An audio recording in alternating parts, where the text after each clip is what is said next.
točke za to tekmo, kako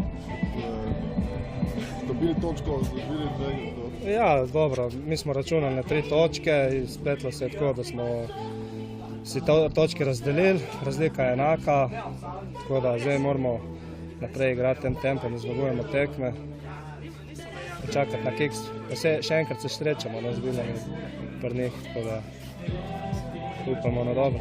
Sama tekma v bistvu, kaj? Sama tekma, tako bi rekel, malo živčna, mi smo bili malo prestrašeni, pač mlada ekipa smo na enih pozicijah, pač se nam pozna, malo, veš, kako bi rekel, Bilje so bile agresivne, potem je takoj malo strah. Če ne se je videlo na parih akcijah, da nam gre žoga s prvimi podajami, smo jih izigrali z lepimi akcijami, sem bil tako kar zadovoljen, da vidim tako, da se tako igra odvije. Če ne je v redu, tako pogledano, moramo biti zadovoljni, mi smo imeli šanse, oni so imeli šanse, tako da mislim, da je rezultat 1:1 realen.